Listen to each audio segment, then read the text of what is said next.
Urban Agriculture and Food Security, a scientific literature review by Desert Gardener. Urban agriculture, or UA, has existed as a useful food production system from ancient times to much of our recent history. Humans have been utilizing small land areas around dwellings and urban areas since we developed city-states. In the events of food crisis, such as climate change, war, pandemics, and breakdown in food distribution patterns, urban agriculture has been effective at alleviating food security issues, including the current COVID pandemic. This review draws on scientific articles with differing studies and reviews of research regarding the types of urban agriculture specific to geographical places and communities or countries, as well as theories for future capacity and function of urban agriculture. Most of the information analyzed in the literature studies came from websites, news sites, organizations such as the Food and Agriculture Organization of the UN, or FAO, or governmental organizations, urban agriculture organizations, and researchers' own websites. Following ancient civilizations from the 1st century, both Mayan and Byzantium Constantinople, the 20th century case studies of Cuba and the United States, this review seeks to explore urban agriculture prospects for food security in the 21st century. Is urban agriculture a viable, sustainable food production practice that will contribute positive gains in food security into the future? Why is food security so important? Human global population is estimated to approach 9 billion people by the year 2050. Developed countries have increasingly become more urban in population density and rely more on food distribution and production from global markets than in the past. We will need multiple and diverse systems of food production to not only feed the growing global population, but to secure available food in times of crisis. Urban agriculture has been traditionally useful in supplying food when the supply is low. What does urban agriculture consist of? As some articles focus only on home gardens, while others examine global urban agriculture in various forms, as well as one study further breaking down urban agriculture into controlled and uncontrolled environments. A good working definition of urban agriculture can be found by combining all the definitions that put forth in the literature. Urban agriculture can be defined as food production, fruits, herbs, vegetables, and raising animals in cities that include local community gardens, home gardens, vertical farming, hydroponics, indoor and rooftop gardens that supply human food needs and distribute to local areas, while providing social benefits such as employment, community empowerment, education, biodiversity, and green spaces for human health. This definition takes into account not just the physical space that the urban agriculture occupies and what food is grown, but also what factors accompany this type of production system. This is important to note, as all the literature sources describe urban agriculture as a system that is workable, but in need of inputs outside of itself to build a more resilient and sustainable system for food security. FAO describes food security as a situation that exists when all people at all times have physical, social, and economic access to sufficient, safe, and nutritious food that meets their dietary needs and food preferences for an active and healthy life. Food insecurity occurs in 3 forms. Chronic food security is the most severe category, where a person is unable to consume the minimum amount of food needed for a healthy life over a long period, usually due to poverty or lack of productive resources to generate income to purchase food. Other types include transitional, short-term food insecurity, which is further subdivided into temporary, limited time period due to shocks, and seasonal or cyclical trend food insecurity. It's from Galena et al., 2013. What can we find in the scientific literature? Here are summaries of the 9 articles in this review. Bartel and Eisendahl, 2013, decipher pre-industrial city-states successfully longevity due to food production arrangement through times of scarcity. Quote, since urbanism has a multi-millennial history on most continents, it is evident that cities in a general sense are remarkably resilient systems as ways to organize large and complex human populations, unquote. They give examples from Mayan and Byzantium Constantinople, which had diversity in food resources and the ability of framework built into city planning that produced long-term urban resilience. What can we learn from past knowledge and practice that can be useful to our urban centers today? How can we apply it to our current and future challenges with urban agriculture? Degman et al., 2018, studies various socioeconomic groups that participate in urban gardening. The low-income participants benefit the most from producing food that helps them directly with food security issues. Quote, gardening was a strategy for coping with economic hardship, most often as the result of their own or a spouse's loss of work. In these cases, gardening offered a sense of security, helping to meet immediate food needs and to prepare for future upheaval.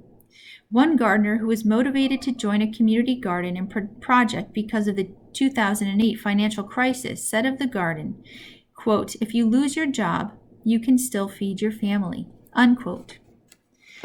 According to Daftarty, Steele et al., 2015, their study looks at San Francisco Bay and the New York City area information and finds that investors who look into funding urban agriculture are looking at profitability only and expect that urban agriculture can provide food at under market prices, pay workers, and turn a profit from small production plots. They're missing the social benefits of aspects of the urban agriculture. We call this expectation, quote, the unattainable trifecta of urban agriculture, the myth that urban agriculture without long-term funding investments can simultaneously do three things that are each difficult to do on their own: provide good food to people with limited financial resources, provide job training and work experience, and generate income for producers and create jobs funded by profits from sales. It is unrealistic to expect urban agriculture to be able to train, employ, and pay a living wage without outside funding and long-term investments.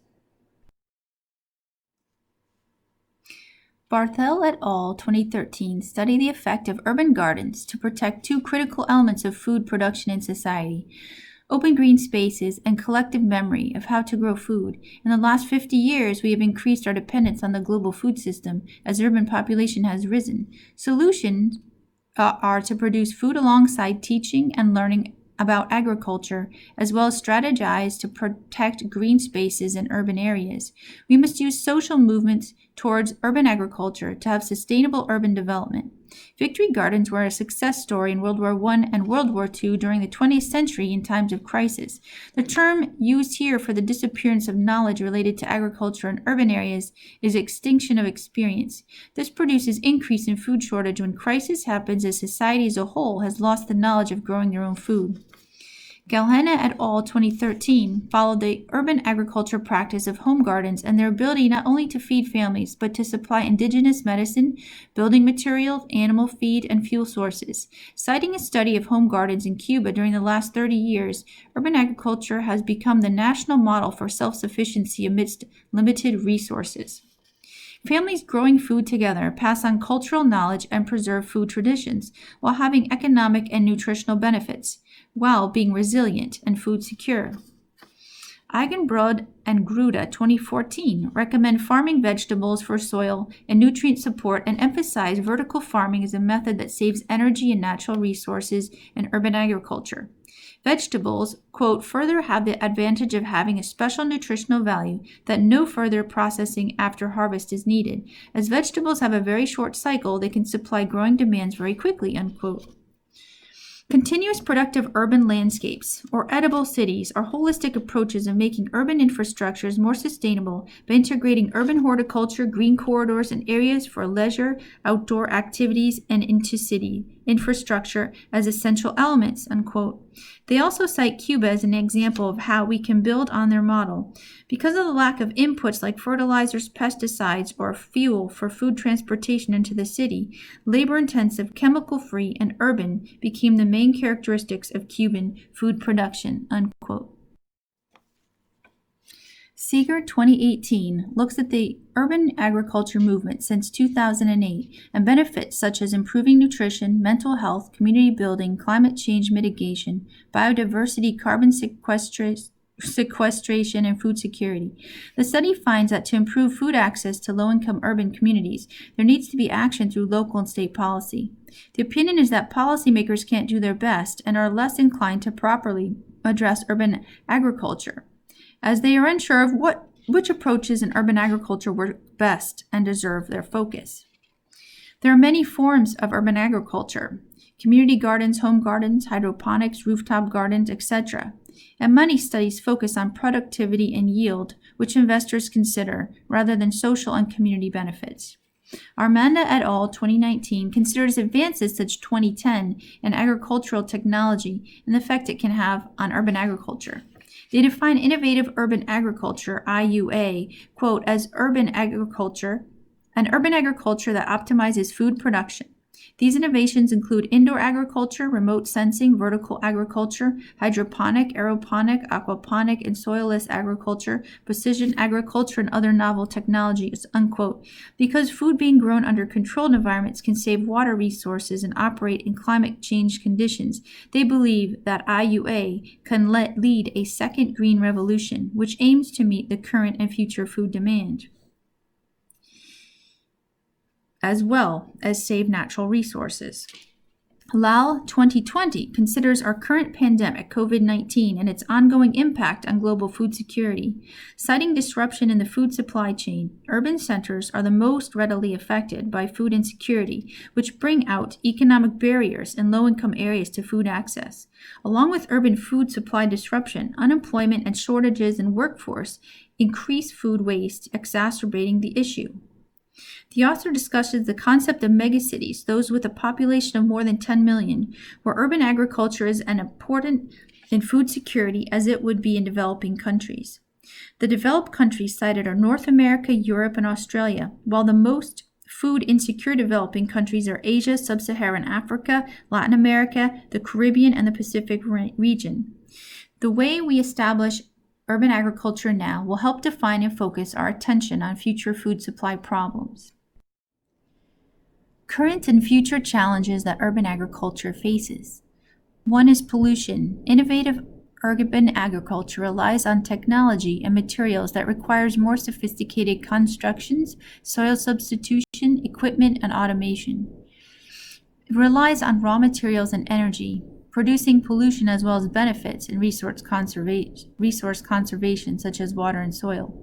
As well, urban soil and air quality contain heavy metals that can leach into food production systems.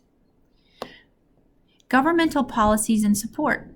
Collaboration is needed between urban agriculture, growers, producers, the USDA, local, state, and government to establish urban agriculture and make the most impact, such as is illustrated in Cuba.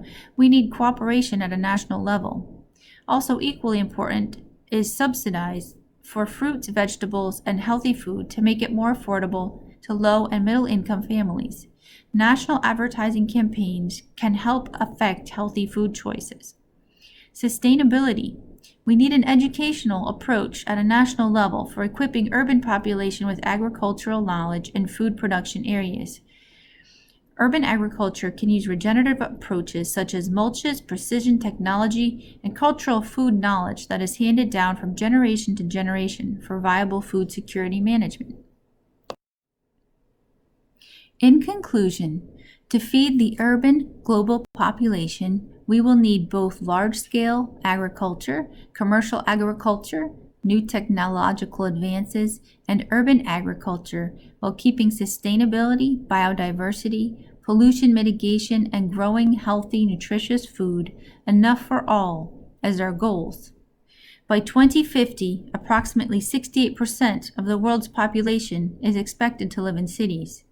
By 2025, in only a few years, developing countries are projected to have 80% of the population living in urban areas as well as decreased farmland available. Urban agriculture, in all its forms, is a necessary component in food security management.